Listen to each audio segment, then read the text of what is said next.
There's a lot to be thankful for President Abraham Lincoln. He ended slavery, he preserved the Union, but what you may not know is that he instituted a little-known law that today combats corporate greed. Is it enough? Gina Passarella with the Legal Intelligencer has this. The Department of Justice has reached an agreement with Bank of America totaling over $16.6 billion. An historic $3 billion resolution with the pharmaceutical manufacturer GlaxoSmithKline. In a combination civil and criminal settlement, Pfizer has agreed to pay $2.3 billion.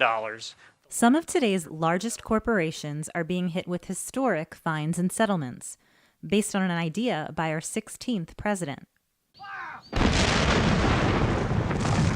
It's the middle of the Civil War. Contractors are swindling the U.S. Army, charging outrageous prices for shoddy goods and defective munitions. Lincoln's notion was simple: incentivize integrity. Pay whistleblowers to come forward and report fraud and waste.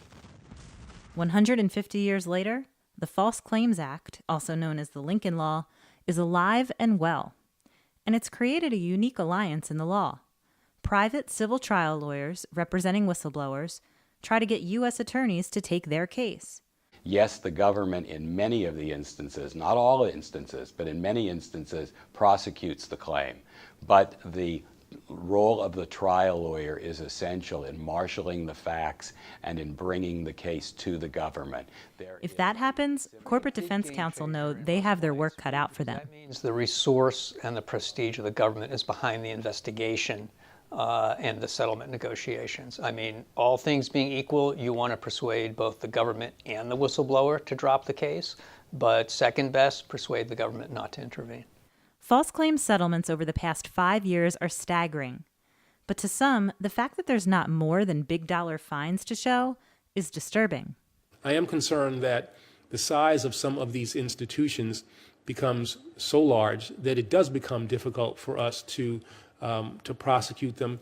I'm concerned that we have a mentality of too big to jail. Whistleblower cases are on the rise, and the stakes only getting higher. More and more government entities have programs in place encouraging whistleblowers to file claims. The key question, will the U.S. Attorney's Office get involved?